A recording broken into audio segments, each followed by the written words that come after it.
Welcome to My Weekly Mixtape, a podcast that takes the classic mixtape approach to building a modern playlist. I'm your host, Brian Colburn.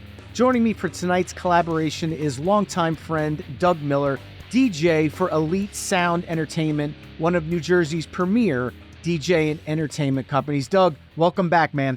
Hey, Brian, it's good to be here, brother, as always. Can't wait to get this list going, man. I'm excited.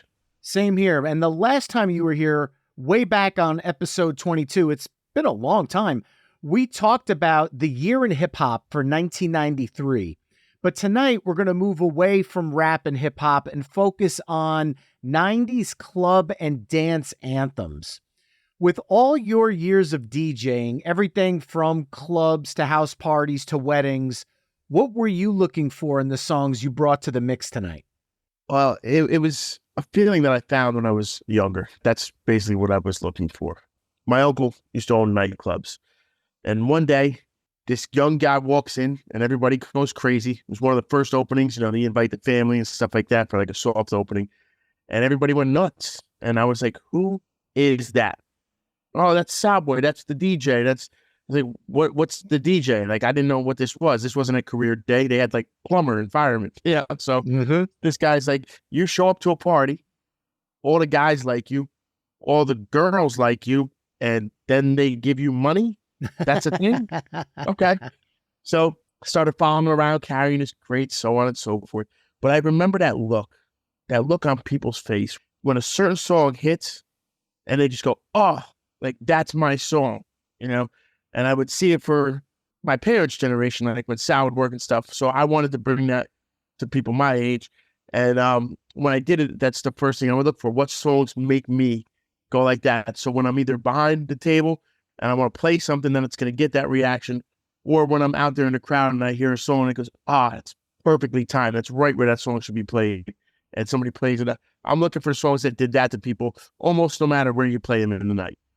I am sure this is going to be one of those instances where I was definitely somebody that went to a lot of clubs in the 90s, but I was also going to a lot of rock clubs and concerts at the time. So it was a lot less than, let's say, the people that were going clubbing every weekend. So I consider myself to be more of a novice in this category and more of the mainstream guy. And I'm actually looking for you tonight to pull out some deeper bangers that could really get people's eyebrows raised. Yeah, I got a few. I got a few in there. I took it a little light. There's a lot of stuff. I mean, it's such a big scene. You can go mainstream club as far as, stuff you're going to find in Jersey, things like that. Songs that'll probably also cross over and make radio hits. And then there's a whole nother scene there. I mean, going to places like the Limelight, the Tunnel, Sound Factory, things like that. There's songs that are they're so deep cuts and they're so great. But, obviously a lot of the public wouldn't know it unless you were in that kind of life. It's a lot harder to distinguish DJs from singers and bands, because there's certain styles of songs that people make that are kind of their niche in that club scene. And, in a band, you hear somebody's voice and you go, oh, that's Soundgarden. Oh, that's Metallica, and it's very easy to kind of distinguish them that way. Whereas, with this music, you kind of have to be into that scene to get the difference in a lot of them. Well, let's get down to business. Tonight, as I mentioned at the top of the show, Doug and I will be curating a 90s club and dance anthems mixtape, and we're going to use the old cassette deck approach. Doug, as my special guest, will begin side A with his first song choice, and then I'll add a track that I feel best follows up that choice. We'll then flip-flop choosing songs until we've mapped out 10 songs for side A. We'll then give our mixtape a proverbial flip, and we'll map out side B, only this time I'll kick things off with Doug choosing second. Our overall goal for this episode is to craft the best 90s club and dance anthems mixtape possible through only 20 songs. At the end of the show, you can take our conversation to the next level by visiting the episode page at myweeklymixtape.com to give our final mixtape a listen via the embedded playlist. And if you like what you're hearing on the show, you can help me out by either telling a friend, leaving the show a 5-star review wherever you're tuning in, or becoming a Patreon mixtaper at patreon.com/myweeklymixtape. There you can enjoy ad-free episodes of the show, become a future guest, and so much more. And a few of the Patreon mixtapers chimed in with songs that they would use to kick off a 90s club and dance anthems mixtape, and it's time to let their voices be heard. Well, their thoughts, my voice. I digress.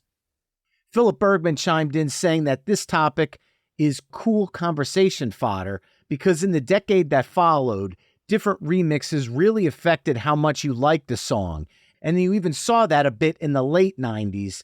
But with that said, he would kick things off with Amber's This Is Your Night or London Beats' I've Been Thinking About You. Chad Lamassa chimed in saying you can go in multiple directions with this topic, being techno or just radio hits that possibly were played in clubs. And for the techno side of things, he's going with Alpha Team's Speed Racer remix, the dirty version. And for the club side of things, he's going with CNC Music Factory's Gonna Make You Sweat, Everybody Dance Now. And Tom Hutchinson chimed in saying Hadaway's What Is Love has to make this list and mentions how the Night at the Roxbury skit made that song infamous. He also chimed in with Fatboy Slim's Effing in Heaven. Once again, if you'd like to join the Patreon Mixtaper family and chime in future episodes, please visit patreon.com/myweeklymixtape. Hello, Pantheon Podcast listeners. Christian Swain here to tell you more about my experience with Raycon earbuds. Our family now has 3 pairs of Raycon earbuds around the house, and my wife just grabbed a pair of the Headphone Pros to replace some headphones from a company that was double the price. And yes, she loves them. Now, if you haven't pulled the trigger on a pair of Raycons, or even if you have, but you're in the market for another pair because they're just that good, well, now is the time to check them out because they just launched their upgraded model of the best-selling everyday earbuds. With Raycon's upgraded everyday earbuds, now you also get active noise cancellation, ergonomic design, and multi-point connectivity that lets you pair with 2 devices at once. New quick charge function, 3 customizable sound styles, plus awareness mode. Available in a variety of vibrant new colors to complement any and all skin tones. I even have a pair of earbuds in a cool green color. I have tried just about every earbud known to humankind, and these Raycons are fantastic. Seriously, if you've been wanting to check out Raycons, there truly is no better time. You're going to ask yourself why you didn't check them out sooner, and Raycon offers a 30-day happiness guarantee. So what are you waiting for? Go to buyraycon.com/Pantheon today to get 20% off your Raycon order, plus free shipping. That's right, you'll get 20% off and free shipping at buyraycon.com/Pantheon. buyraycon.com/Pantheon. Hey folks, Stefan Shirazi and Renee Richardson here from the Metallica Report. And we are proud members of the Pantheon podcast family, where the best of music and podcasts unite. We've got something pretty cool for you. We're giving away an exclusive Metallica merch package worth over $250. That's a whole lot of Scary Guys, skulls, M72, and other sought-after Metallica swag. And we've made it easy for you to win. Follow and share the Metallica Report, and you're in the game. Go to pantheonpodcast.com/Metallica, enter your email, and hit that button to be entered to win. And just like that, you're eligible for our monthly exclusive Metallica merch package. And guess what, rockers? You can enter every month, so just do it. And while we love our global brothers and sisters, the lawyers won't let us ship outside the U.S. Now, with that said, Doug, I'm officially going to press the record button on our mixtape and turn the mic over to you.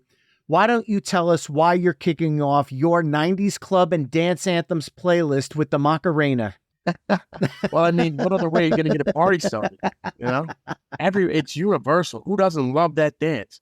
If I'm going to start a mixtape for 90s dance anthems, I got to go with this song first. This song is by a New Jersey group. Came out in 92. I remember going to boys club dances, and the minute you heard this, you knew the party was started. This song is called Follow Me by Elias, 1992's Strictly Rhythm is the label, dance anthem. This song was a moving beat. It had a melodic sound, almost like it was composed as opposed to what you would, at that time, think of a dance song being made, I guess, with the computer, so to speak, you know, as opposed to instrumentally. But it just was a beautiful, beautiful sound. The beat was moving. It had words and lyrics which were actually, you know, on some more peaceful stuff where like a unifying kind of song, everybody could vibe to it. And it's just a great party starter. Everybody knows it. The way he sings that melody is just infectious. And that's definitely my starter for number one. Starting with some deep house. I like where you're going here. Not messing around. This is an underrated song to kick things off with. It only reached number 8 on Billboard's Club Songs chart. It never hit a top 100. So this is definitely one that got a lot of love around the New Jersey, New York club scene. But maybe the rest of the country, this might be a brand new, quote unquote, 90s dance track. I think it's a good way to spread kind of music that doesn't necessarily chart commercially well, but charts with the people. I think of it like the movie Boondock Saints. Mm-hmm. You know, it came out and went overlooked by everybody, and then 10 years later, everybody's loving it, becomes a cult classic. It's because it's panned critically, but then when the people get their hands on it, they're like, that's exactly what we were looking for. Well, I'm going to follow it up, and I'm going to stay kind of in this house vibe, but I'm going to introduce a little bit more of the club element, a little bit of more of the European side of things. And this is a song that came out, I want to say it was the same year as Follow Me. This was 1992. Yeah, this was the same year. And I'm going to go off the Madman's Return, and I'm going to go with Snap's Rhythm is a Dancer. This brings that European, almost Eurodance vibe to it. This was a massive hit. It reached number 5 on the US Billboard Hot 100, and VH1 ranked it number 36 on their 100 Greatest Dance Songs. Now, Snap, I could have easily went with The Power, but the more I thought about coming out of Follow Me, The Power would have given you that stadium anthem vibe, whereas Rhythm is a Dancer brings you much more into that club dance vibe. Even though Rhythm is a Dancer is used in stadiums, it doesn't have the same impact and isn't as universally connected to sports as The Power is. So I think following the Follow Me vibe, Snap's Rhythm is a Dancer is going to bring you there. I think it's a great pick. Snap's The Power is a cool song, but it's definitely in its own little box. Like, you know, it's very forceful with the vocals. It's kind of reminds me of like that movie King of New York. Mm-hmm. You know, that kind of part of the 90s right there where people are mixing that kind of version of hip hop R&B a little bit with club, and they kind of did it. Just the song is aptly named. It's a very powerful, straightforward song. Rhythm is a Dancer, on the other hand, the vocals on that are amazing. She's just absolutely blowing it down. You can tell it's like a powerhouse voice. And I think that's part of the mystique of the song. And there's some of my lists that are just like that, where you have this upbeat kind of vibe, you know, like almost like you said, the Euro sound. And then somebody just comes in with a beautiful voice and she's just unloading on the song. I think that's a huge hit, and it's a great, great number 2. Huge song at that time. And another thing I love about Rhythm is a Dancer, sonically, if you listen to that song with a good set of headphones, you could be by yourself and catch a vibe with it, because it's really telling you a story musically with all the instruments. There's such a great separation. And I know a lot of people like to downplay club and dance music because of the quote unquote laptops aren't instruments argument, but there's a lot going on musically and sonically in this song. And I think a lot of the ones I chose tonight kind of follow that vibe where there's a lot of music happening. It's not just a single beat doing the 4 on the floor over and over again the whole time with not much happening, like that kind of deep trance house music that I think is kind of stigmatized in the club scene.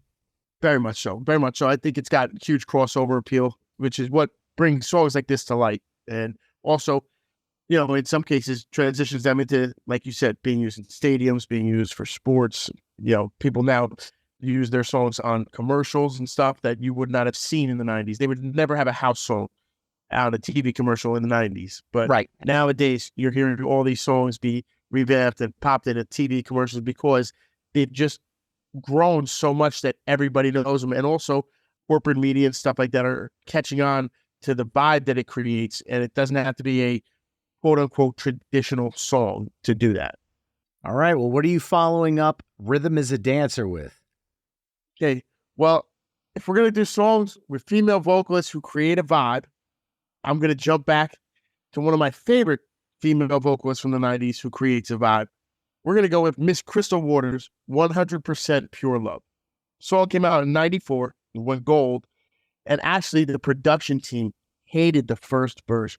So the hook came to them, and it was called The Beat Goes Boom, was what it was based around, basically. And they told her, we don't like anything about that. We like the song and the verses, but we don't like the hook. It just doesn't vibe. So she went back and thought about why she was making the record. And at the time, she said it was almost like an answer to the gangster rap movement.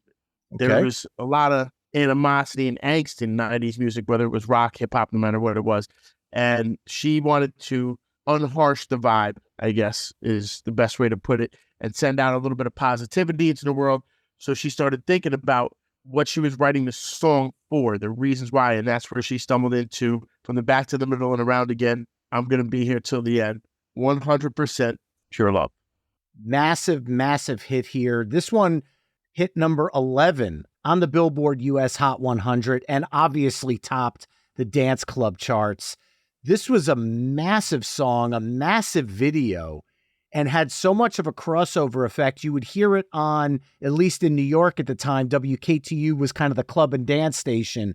But you also heard that on Z100, which was your top 40 station, as well as 95.5, which was a little bit more of your, I don't want to say adult contemporary, but it was a mix of your modern parents' radio station. Yeah, it was our parents' radio station back in the 90s. Yeah. And it made waves on all three stations at the same time. That's how you know you've got something that's got a crossover appeal. There's songs that just do that where almost for the most part, unless obviously if a radio station is dedicated strictly to a sound, like I'm a country station, you know, you're not going to play that on a cut. But there's songs that just, hey, this is too good. We can't not play this song, you know, because people are listening to whoever is playing this song. And this is one of them. Well, definitely, I know exactly where I'm going right out of Crystal Waters. We're going to keep that female vibe going. And I'm going to, for the second time tonight, stick with 1992. Apparently, 1992 was the year that we were going to, want to say it was Bam Bam's in Lyndhurst. The Music Factory, baby. Music Factory as well. These were spot. songs that were playing all the time. And this one, I vividly remember being played in the same evening as 100% Pure Love. And it's kind of along the same vibe. It's the title track from her 1992 album, CeCe Peniston's Finally, reached number 5 on the Billboard US Hot 100. And just like 100% Pure Love, topped the US dance club songs and dance single sales charts. This one was everywhere for such a long part of that year. VH1 ranked it number 29 of their 100 greatest dance songs, and Billboard included it, this is interesting, on their best pop songs of all time, completely bypassing the club and dance scene and lumping it in with just pure pop music, which I think is an interesting take on this one. Her voice is ridiculous. The high notes she hits in this chorus are insane. There's a gravel to it, but it's still smooth to fit on the dance track. But she almost has this, dare I use, Whitney-esque appearance to her voice, where she's hitting runs in the chorus that remind me of Whitney Houston with a little bit more of that club techno beat underneath. So I think 100% Pure Love and Finally back to back is kind of a home run here. I think so too. To me, it's an injustice that's ranked at that low even on some of those lists. I think that a lot of those lists are done based off commercial success as opposed to the quality of the song. I would much prefer, not to be a homer, but a list from people like us or a podcast, like some of the ones that we're both friends with that do music, from people that actually are doing it because of the quality of the song as opposed to how well it did commercially or how recognizable it is, so to speak. I think that it's a phenomenal song. And I think it's a great lane for wonderful singers like her, because when you do more of the pop or R&B, people are going to judge everything. They're going to look at her and say, does she look like Beyonce? Or does she look like Whitney or whoever it may be? Do you have the appeal that way? Do you have the sound that I want for your R&B song and how catchy is it, but how emotional.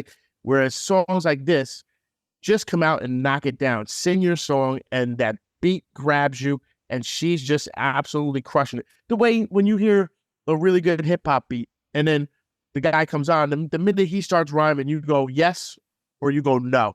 Right in your head, just by either he's got that or no, that doesn't match. And she just comes out right from the start of that song and blows you away. And all you're worried about is how that song, it's almost like you listen to it with your eyes closed, you feel it, and you're not worried about what the singer looks like, what label they're on, what's the name of the band, and you're just vibing with that song. And she absolutely takes you on a journey.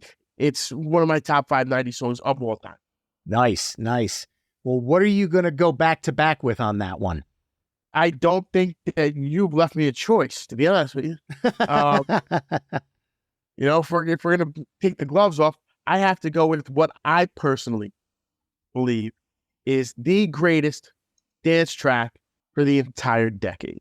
Oh, you're going right here, right at track 5. I'm going right here, right now. We're right about the middle of the first side. Party's heating up. It's time to drop this on the party and just have everybody go nuts. You could save it for the end.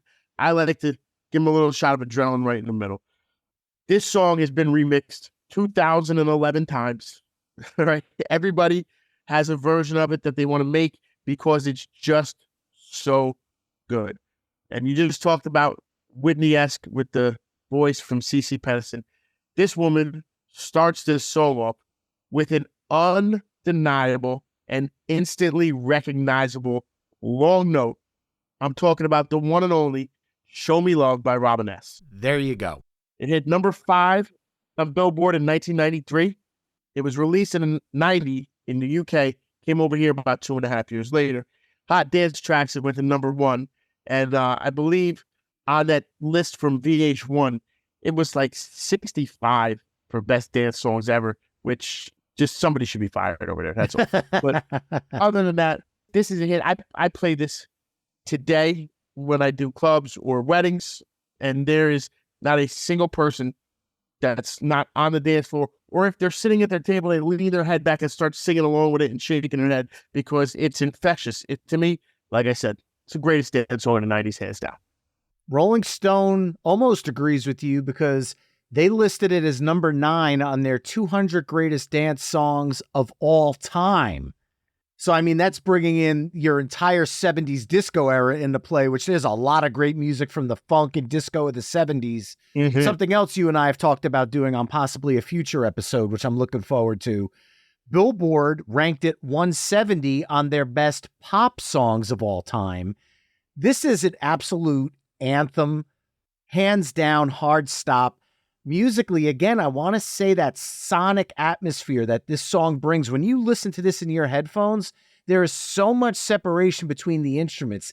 That bass line, you can kind of feel it pulsating in your chest, but it never overpowers the song and it never overpowers her vocals. It's almost the perfect yin and yang with her voice in the upper register with that bass that really drives it.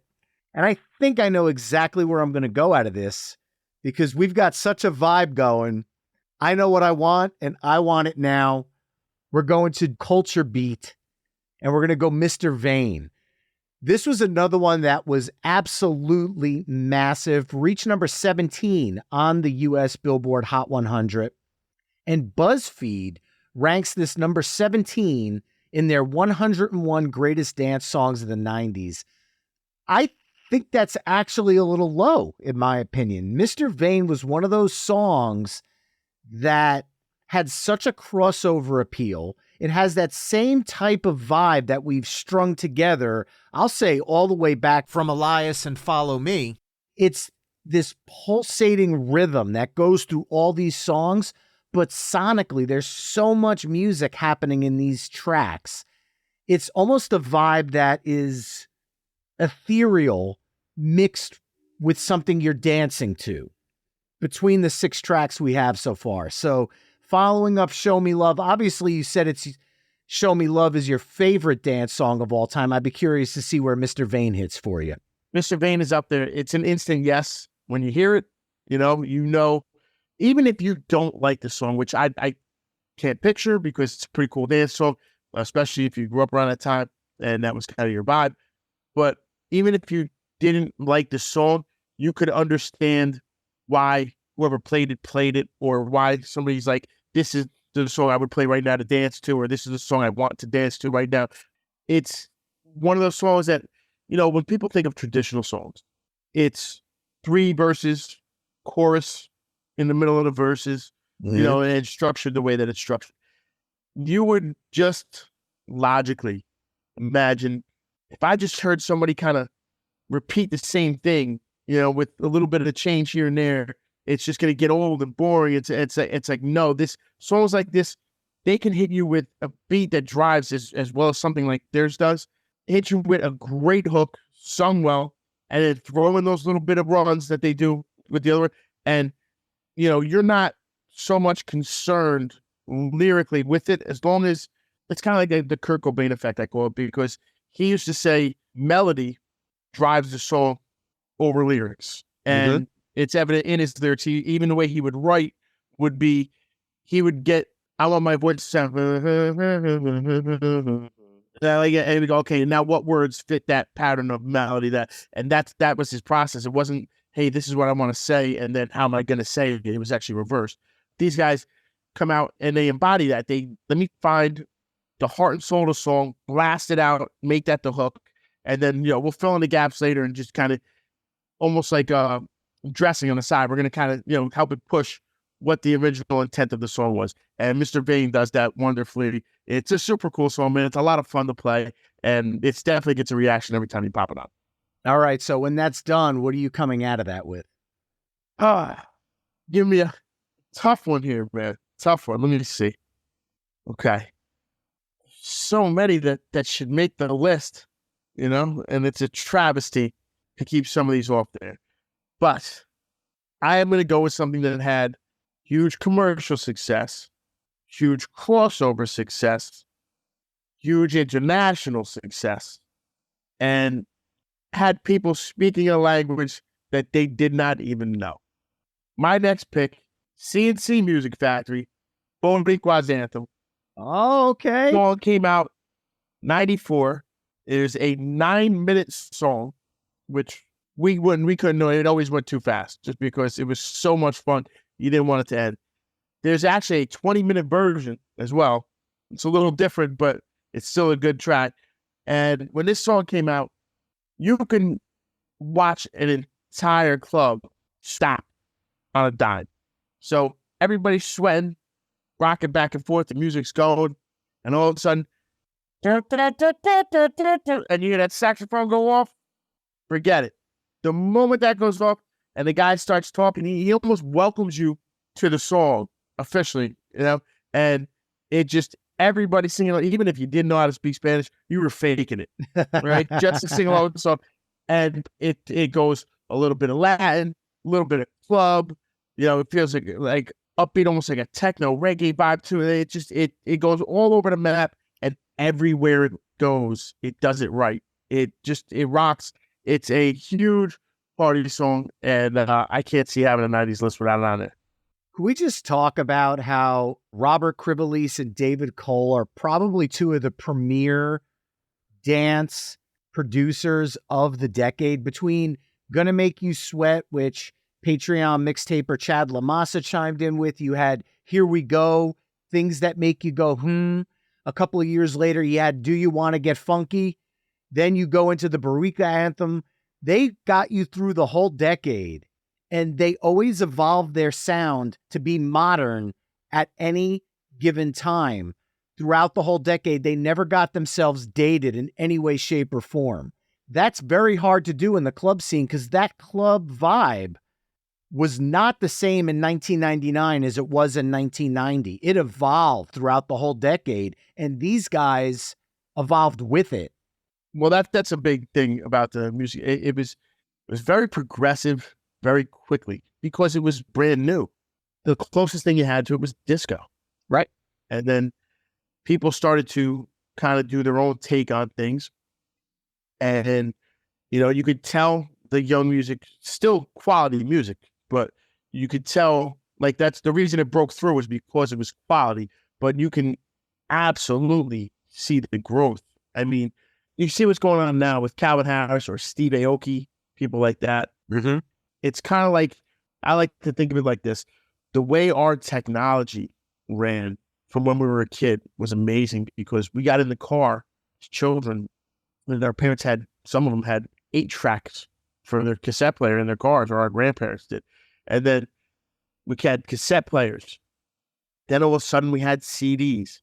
And now I'm walking around with my phone in my pocket and can listen to any song on the planet anytime I want with the push of a button. And that all happened within 30 years. Quick little run, you know? So to watch music go from being disco to what you see now, and these international DJs and a lot of, EDM music, even things like that, it's evolved so quickly. And they're a big reason why they've pushed the envelope with the stuff that they do. They've stayed true to themselves, but also they still have shown growth and evolution in their music. So, not to be a one-trick pony or whatever it may be. They weren't pigeonholed by any means. And I truly believe they can make pretty much any kind of song they want and make it well. Well, this is actually, if had you gone with Gonna Make You Sweat, it would have been real easy to continue that club vibe. But the Boricua anthem gives me a little bit of room to bounce off here. And I have a weird one that I think following it up might actually work. Let's hear it. Because the first 10 or 15 seconds of this song, I don't know why, but I actually hear it working, because the opening of this song almost has a Spanish vibe for about the first 10 seconds. Dun, dun, dun, dun, dun, dun, dun, dun, dun, dun. Dun, dun, dun, dun, dun, dun, dun, dun, dun, dun. I know exactly where you're going. It's a great song. Ooh. And then one of the greatest bass lines of all time from 1990's World Click. We're going to go with Delight, Groove is in the Heart. This is probably one of my favorite dance songs of all time, because it was modern in 1990, but it was also a throwback to the 1970s. And there were elements of it that felt forward-thinking musically. This is a track that features Parliament Funkadelic's Bootsy Collins and A Tribe Called Quest's Q-Tip over a 70s disco funk anthem. Q Magazine ranked this song number 323 of their 1001 best songs ever. VH1 ranked it number 56 in their 100 greatest songs of the 90s, and BuzzFeed ranked this number 3 in their 100 greatest dance songs of the 90s. It was a top 10 hit, reached number 4, obviously destroyed the dance club songs chart. But more than any of that, Groove is in the Heart feels modern now, 34 years later.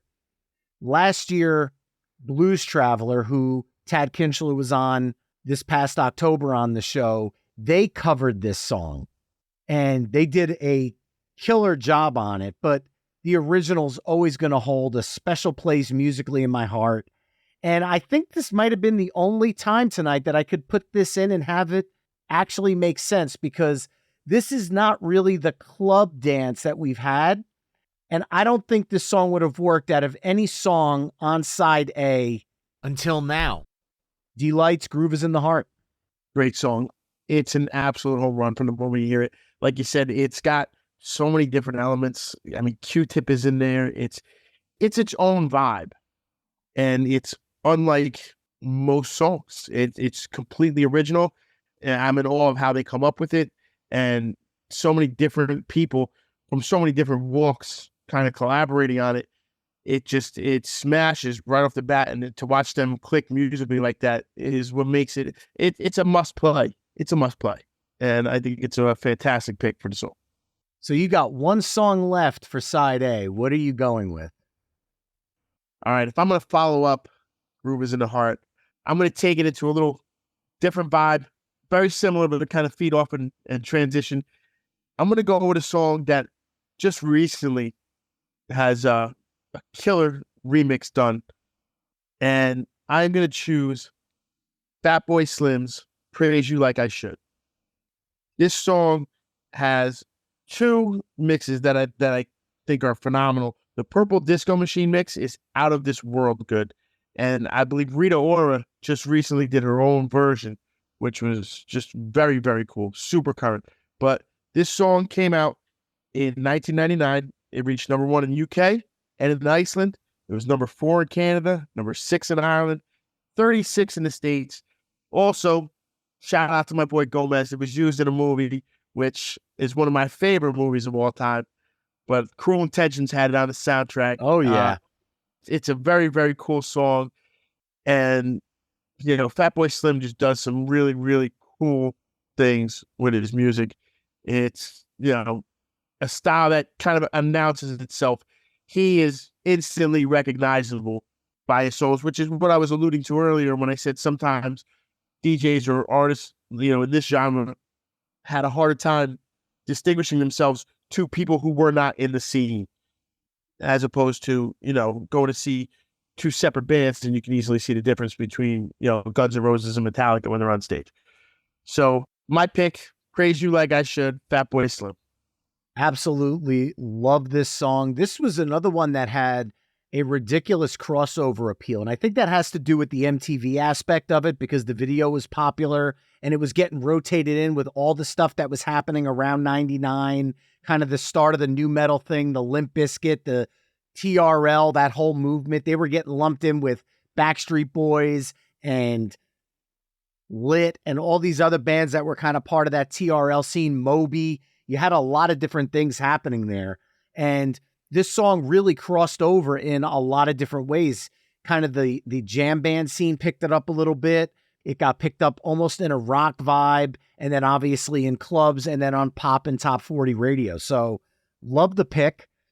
And to close out side A, I am going to record scratch, do a hard pivot from Praise You, because I am thinking, because I start off side B, I want to close with something that is personally special to me, and then start with something on side B that's kind of following that vibe. What do you got? So my pivot coming out of Praise You is a song that, breaking the fourth wall here, Doug and I went to high school together, and we played on the same high school football team for St. Mary's in Rutherford. And this song is very special for me, because this was the song that after every single victory, we would turn on in the locker room. And to me, there's no way better to close out the side than from 1993's Swing Bada Swing, K7's Come Baby Come, reached number 18 on the U.S. Billboard Hot 100. It was very important to our area because we're right in Rutherford, New Jersey, and the music video for this was filmed right down the street in Jersey City. BuzzFeed ranked this number 61 on their 100 greatest dance songs of the 90s. I disagree. I think it should be much higher. And yeah, there's a little bit of a nostalgic element to this song for me because of the connection we had in the locker room after a big victory, having this on. I just have very happy memories of this tune. But at the end of the day, it's still a killer dance song. I know it brings a little bit of hip hop to it, but it's not enough to make it a pure hip hop song. This is a dance jam that has also crossed over into sports anthems and jock jams and all the other stuff as well. This is a great pick. It's one of those songs, like you said, has the crossover appeal, but that doesn't change the kind of song it is just because somebody finds a different application for it. You know, it's a song that the girls love to dance to. It's a song that the guys like to listen to and dance to too. So that's kind of when you know it's a hit is when everybody can kind of latch onto it, no matter who you are. And this is one of those for sure. Song was a home run. First time you heard it, you knew it was going to be a hit, and it was. So I like your pick. Great way to close the side. Well, that, Mixtapers, concludes side A of our 90s club and dance anthems playlist, which consists of Elias, Follow Me, Snap's Rhythm is a Dancer, Crystal Waters' 100% Pure Love, CeCe Pennison's Finally, Robin S.'s Show Me Love, Culture Beats' Mr. Vane, C&C Music Factory's Boricua Anthem, D-Light's Groove is in the Heart, Fatboy Slim's Praise You, and K7's Come Baby Come. Head over to myweeklymixtape.com to hear all the songs we've discussed in this mix through the playlist embedded on the episode page. And now I get the pleasure of kicking off side B. And like I said at the end of side A, Come Baby Come has this little bit of a harder vibe to it. I don't want to say it's necessarily hip hop, but it definitely brings that element into the song. And to start off side B, I'm going to use a track that blends hip hop, swing, and R&B with a just infectious dance mentality to the song. Probably one of the biggest songs in the New Jack Swing movement. This song reached number 3 on the Billboard US Hot 100. I'm actually shocked it wasn't number 1. And I want to use this to start off side B because within a second and a half, most people will recognize the song. And it's just from 9 snare hits and a stinger.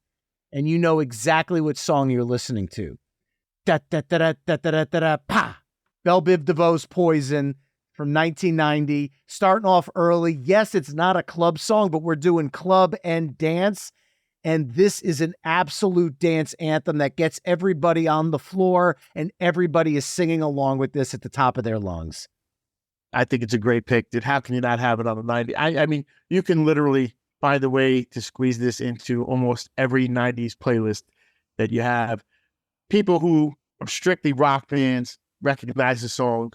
I actually watched a video just the other day. It's a great video. These 2 young kids sit there and film themselves listening to music from the 90s that they've never heard before.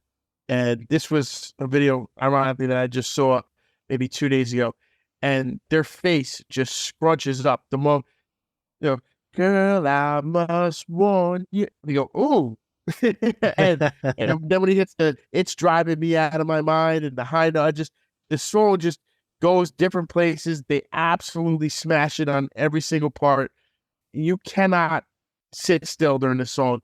This song plays today regularly, and I get a huge reaction every single time. Like you said, they don't even have to hear the first note from singing, and they just recognize the intro immediately. And you see people get up and come back to the floor, even if they were tired from the last song, and then I got to go get a drink.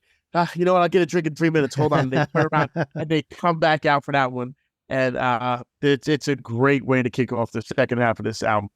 I don't think I've ever been to a wedding reception where this song wasn't played.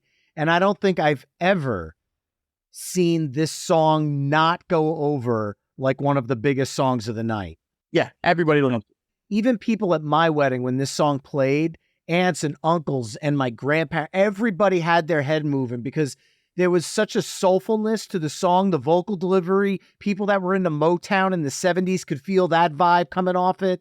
People that grew up when that song hit, like us, were definitely hitting the nostalgia factor hard. And then the younger kids respect this because of the fact that there's longevity to it. I agree. It's a home run song, so I think it's a perfect pick. And now you're going to have to make me rethink my order here for a second. Let's see here. Okay, I know where I'm going. So if I'm going to follow up Poison, I'm going to pivot it a little bit from what my list was. My second half of the album is going to be geared more towards stuff that you would hear in like New York City nightclubs or deep house cuts. But there's a song that is so good and it pivots so well off Poison, I think, that I cannot drop this one in there. So if you're going to go with Poison to start the second part of the album, I'm going to follow you up with 1990 smash hit by Technotronic, Pump Up the Jam. Yes. Pump Up the Jam has been known as to be like kind of a fusion song between hip hop and deep house.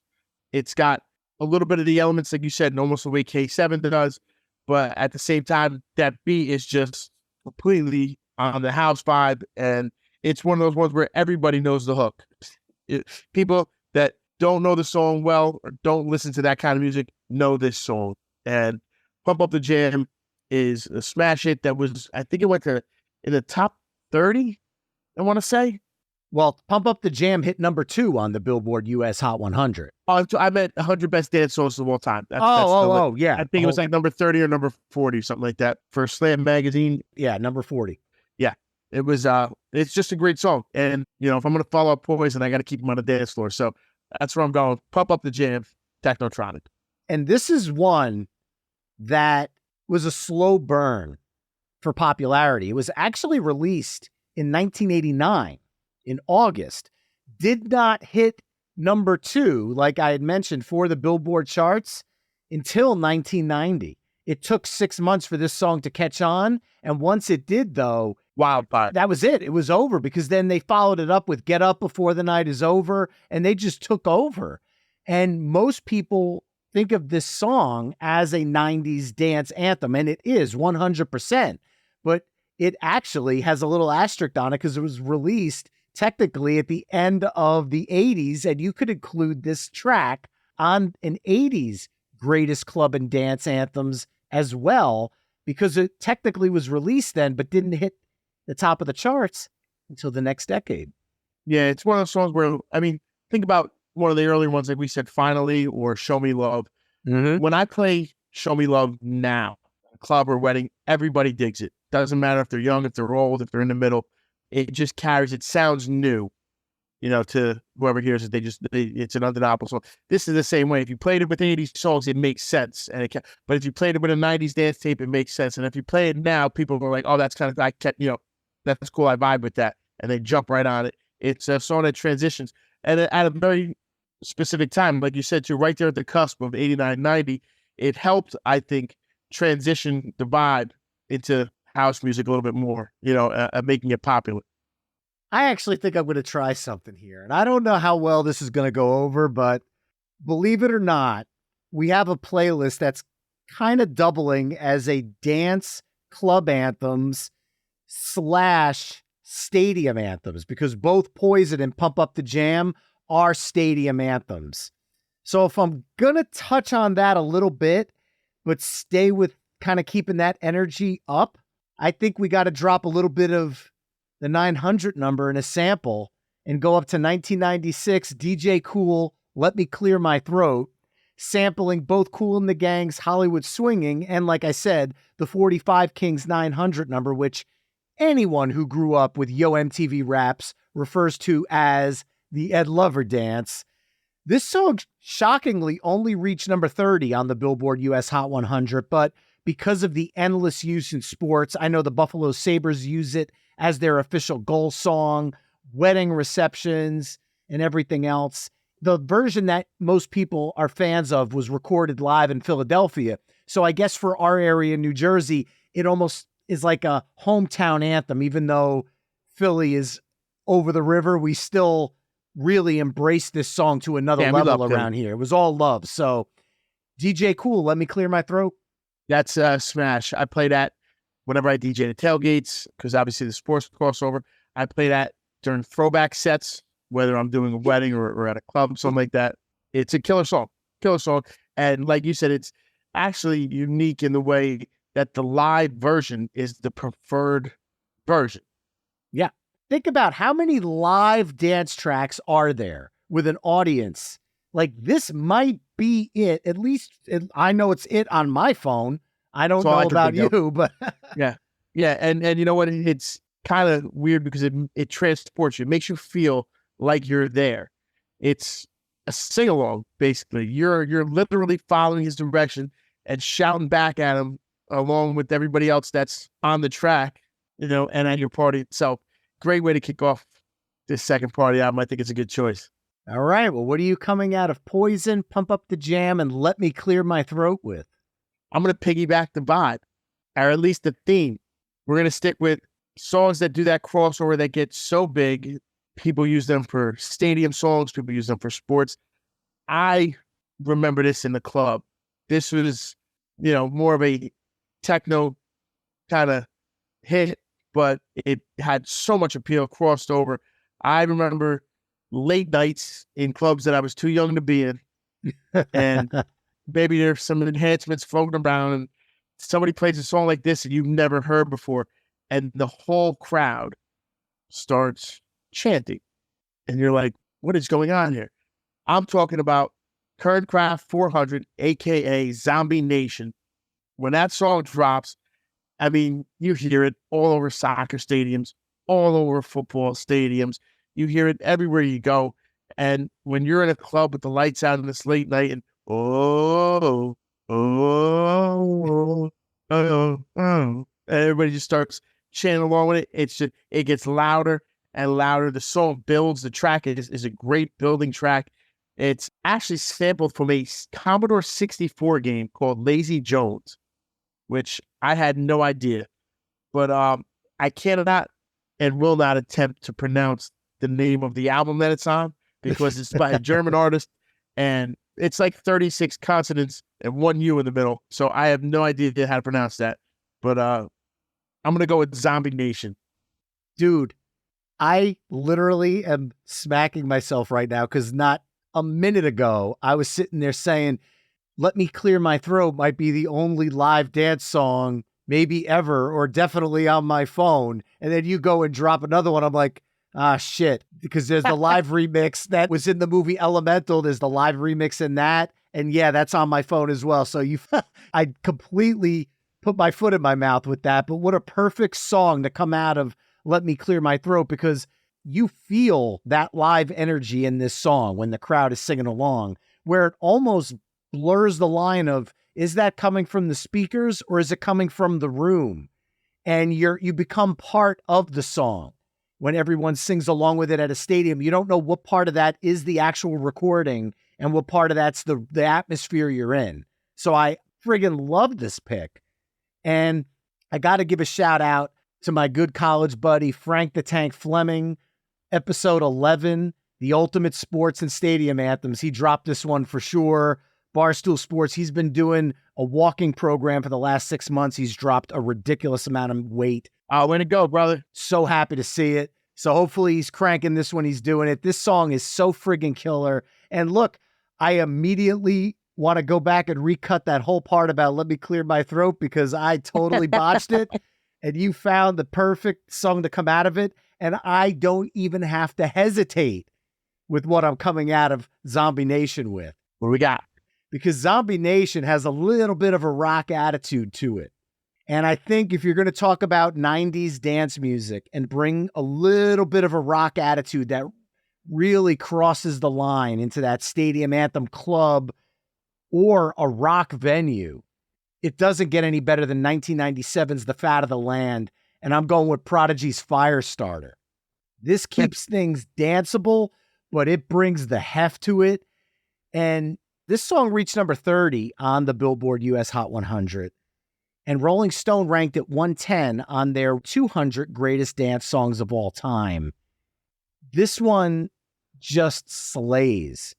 Papa Roach covered this song when I saw them last year open for Shinedown, and they dedicated it to Keith Flint, who was such a unique talent, and it sucks that he's no longer with us.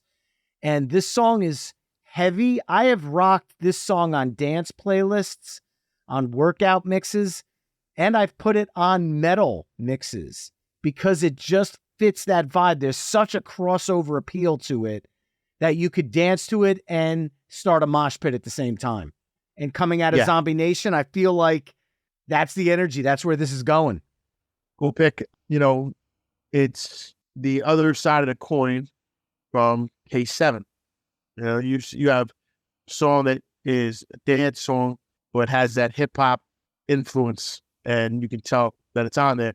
This, like you said, has more of a metal influence and can be played in different playlists, like you said, whether it's a metal playlist or whether it's a anthems playlist or whether it's a dance playlist, whatever it may be. Seeing them able to take their version of dance and turn it a little bit harder, I guess, but make it palatable to where people, you know, want to hear it no matter what the vibe is. I think it's a great pick and a huge song. Huge song. I remember the guy's funny haircut still from the video. Yeah. So what are you following up with on this kind of club / stadium anthem / dance vibe we got going here? Okay, so I'm going to go with one that plays in stadiums, but was not designed to at all. It is the first track, I believe, on this entire playlist that does not have any vocals. Nice. Okay, this is a song by a Finnish DJ called Darude from 1999. The original mix was 7 minutes long. The radio version is like 3:45. But I'm going to go with Sandstorm. Now, when this song would drop in the club, it was new for me because, like I said, I'm used to songs with lyrics. So how can you just play me an instrumental and I'm supposed to like it? It's not logical. It doesn't make sense. It's never going to work. Why would anybody do that? And then you're in the club and this song comes on and it just takes you on a journey. And you're rocking with it. It builds. When the drop comes in and it's just going, it's an entire vibe unto itself. And I can't picture having a 90s dance song without having Sandstorm on there. Love the tune. Reached number 83 on the Billboard US Hot 100. So believe it or not, this might be one of those instances where people are sitting there going, this doesn't sound familiar. When you hear the song, it's one of those, oh, that's the name of that song. That's exactly right. That's the other thing that people, had to contend with back, when we were hitting the clubs, is we didn't have Shazam. And when you're in the limelight or you're in Sound Factory, you know how hard it is to get over to the DJ? I'd be like, hey, what are you playing right now? Yeah. And if you're listening on the radio, you have to wait for the DJ to hopefully talk back up what you just heard. If they even get, and so you used to have to find out who it was, and then you used to have to go to the record store and get it on vinyl. And this is one of those songs that I absolutely did that for because it was such a good hit. It is. It's great. And the instrumental vibe to it, I'm intrigued. And I think I know what I'm going to come out of it with. I think we're going to stay instrumental for a little bit before we take it home. And I'm going to go with an Italian composer that dropped this song in 1996. And the first time I heard it, I was mesmerized. I talked a little bit about side A, about the separation and the dynamics in the music. And to me, this is one of those songs that just blows my mind from a musical standpoint because there's so much happening and it's so big and you can listen to so many different instruments. You can get lost in this song like it's a movie happening without any vocals. And the album is called Dreamland. The artist is Robert Miles, and the song is Children.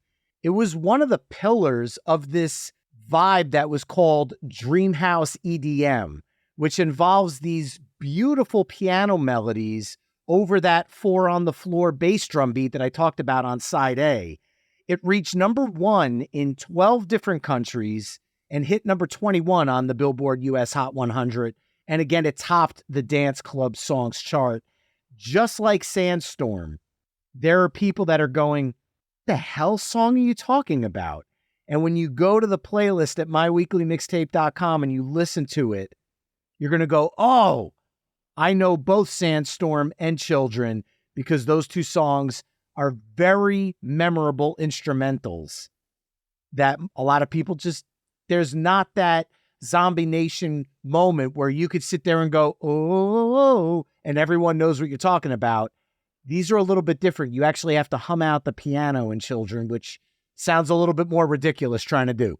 Yeah, I'm not even going to attempt it, but it's an amazing song. This is a song that, obviously you can use it in movies.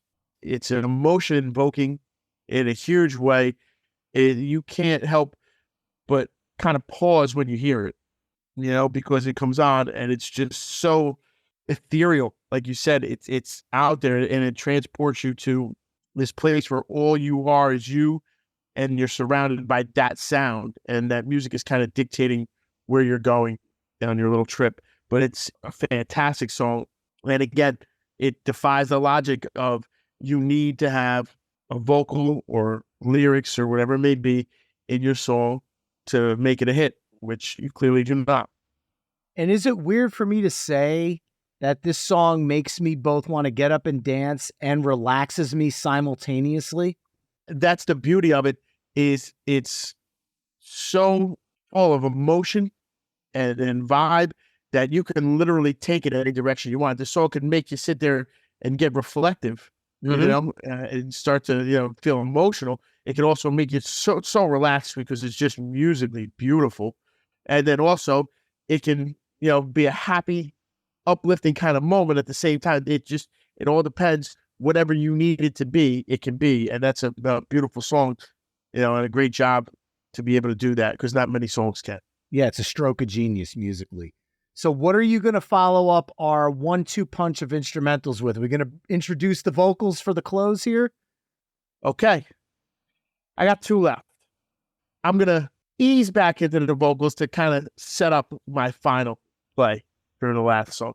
So this next song came out 1992, but in 1995, it went international. It's by a Scottish group called Nightcrawlers. And this song is another one of those songs where somebody's going to have to go, oh, that's the name of that song? When they hear it, they probably won't know it, most people at least by name. But this is called Push the Feeling On. It's rooted in jazz and disco, okay? It has a very, very catchy vibe. And the horns in this, the sounds, I believe it's saxophone. You're going to be a big fan of too. I know that because I know you like your saxophone songs. They absolutely crushed this. And it's one of those songs where the minute you hear the beat and the way the tone goes, I think of, these as kind of like the hook for the song, even though it's not necessarily the hook or the chorus as you would think from like a band. But when you hear that, because everybody will go, what's that song that goes, that's the part that sticks with them immediately. That's one of these songs. And it's a killer track. I think it plays, well, even today. So Push the Feeling On by Nightcrawlers is my next pick. Once again, this is a Hot 100 hit. It hit number 80, reached number 7 on the Hot Dance Club play charts.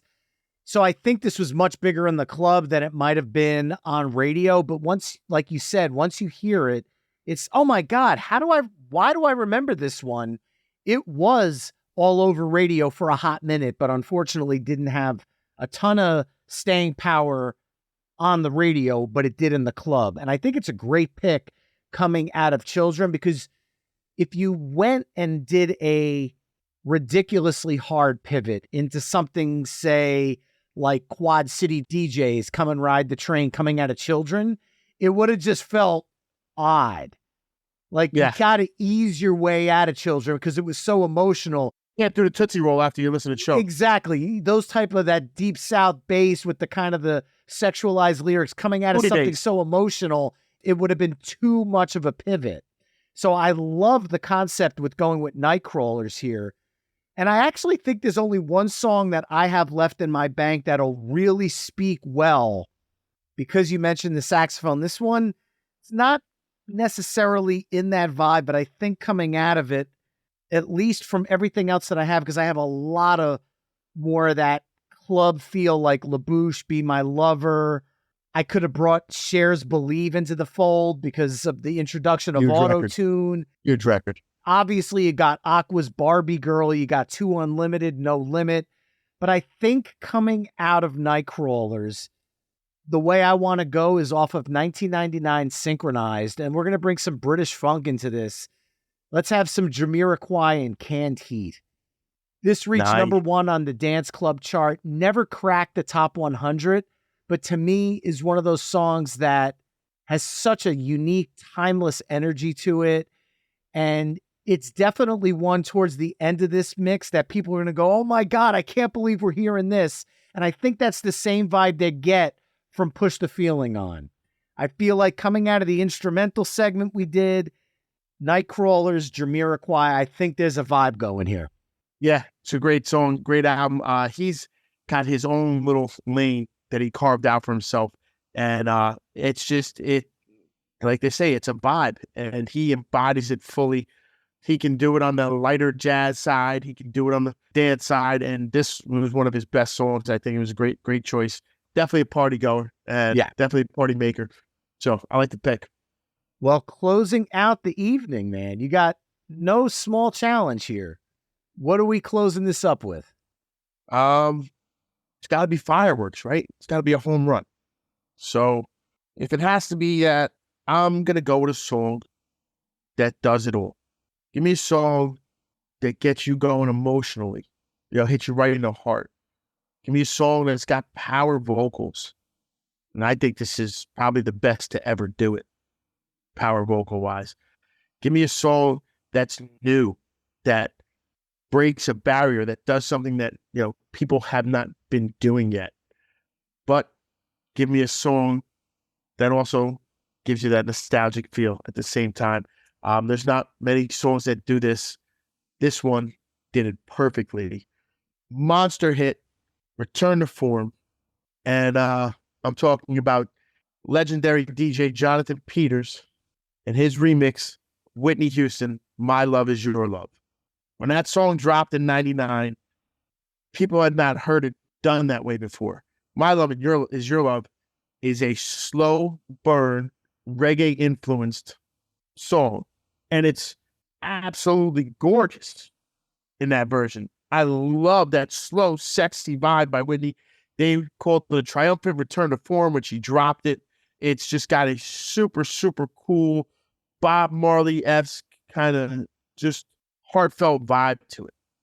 Jonathan Peters took this song, put it in the biggest nightclubs in New York City, put a dance track behind it, but saved the emotion of the song at the same time.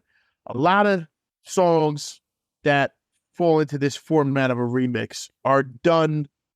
I don't want to criticize music, but I don't want to say, without heart, but it's basically take the lyrics or the vocals, adjust the beat per minute, and put a doom, doom, doom, doom, doom, doom, doom, doom, doom behind it, and just a fast version, but without the distortion, so it doesn't sound like Alvin and the Chipmunks. And that's basically the song. And this was nothing like that. He has drops where he just lets the vocals do the work, little tiny instruments in the background. Then he brings the beat in hard. The bass drops. It's the perfect club song. It's signed by the Queen. So I can't think of a better way to end the album than 1999's My Love Is Your Love. Bomb drop. Love the pick. Love the song. Love that we got Whitney into this fold, because we talked about a lot of great female singers, especially alongside A, but Whitney's the queen of all of them. In the 90s, I know Mariah was the voice of the 90s, but Whitney just took it to another level, always took it to another level. And I like that you bring up the fact that there was this moment in the 90s where it seemed like every song had a club or dance remix. I vividly remember seeing a cassette single of One Headlight by the Wallflowers done in dance form. I vividly remember the smash hit that Nikki French had, Total Eclipse of the Heart, where she took Bonnie Tyler's song and just kind of sped it up and made. I think hers was a little better than the example you gave. Yeah, that was a good version. That was good. But there were other songs, like you said, that took a slow song and just put it at 128 beats per minute. Yeah, and then just sped it up, and it felt almost soulless. This has the soul. It has the energy. You feel the song still, but it's a completely different song. You could listen to the two versions back to back and think you're listening to two different artists. He did such an amazing job on this remix. It's an exclamation point at the end of this side. I love it. And there you have it, folks. Side B of our Ultimate 90s Club and Dance Anthems playlist, which kicked off with Belle Biv DeVoe's Poison, Technotronics' Pump Up the Jam, DJ Cool's Let Me Clear My Throat, Kerncraft 400's Zombie Nation, Prodigy's Firestarter, Darude's Sandstorm, Robert Miles' Children, Nightcrawler's Push the Feeling On, Jamiroquai's Canned Heat, and Whitney Houston's My Love Is Your Love, Jonathan Peters remix. Head over to myweeklymixtape.com to hear all the songs we've discussed in this mix through the playlist embedded on the episode page. Now, Doug, why don't you let people know where they can learn more about you and get in touch with you on social media, find out more about Elite Sound Entertainment, and maybe bring you on to take care of their next event? Hey, let us know. Elite Sound Entertainment. We're based out of Saddlebrook, New Jersey. New Jersey's premier DJ service. We got everything and anything you need, from simple stripped down music for the lovers to all the bells and whistles for the biggest party of your life. So let us know what you need. We'll make sure we make it happen for you. Come see me, ask for Doug, and if you mention that you heard us on My Weekly Mixtape, I'll make sure I take care of you with an extra discount. Well, dude, this has been an absolute blast. Thank you so much for joining me tonight, man. Thanks. Love being here, guys. Enjoy the playlist. Can't wait to see what you guys think. And remember, mixtapers, you can find My Weekly Mixtape on almost all the social media haunts at My Weekly Mixtape. You can also head to myweeklymixtape.com to check out the full catalog of My Weekly Mixtape episodes. And if you like what you're hearing on the show, you can help me out by either telling a friend, leaving the show a 5-star review wherever you're tuning in, or becoming a Patreon mixtaper at patreon.com/My Weekly Mixtape. There you can enjoy ad-free episodes of the show, become a future guest, and so much more. That's all for this week. Thanks again for listening. And until next time, enjoy the tunes.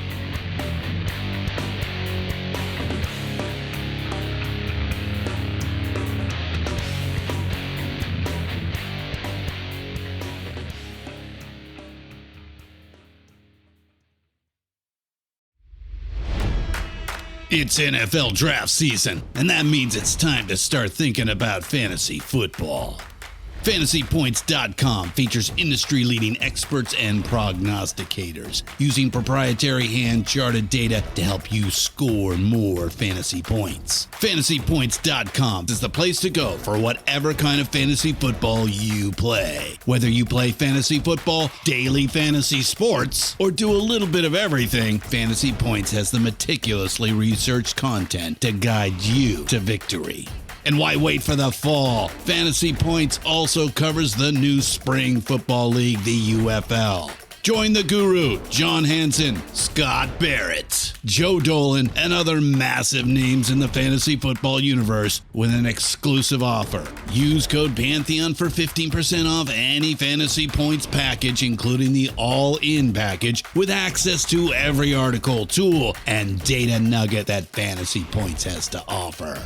That's FantasyPoints.com and code Pantheon for 15% off at Fantasy Points. FantasyPoints.com, code Pantheon. Score more fantasy points.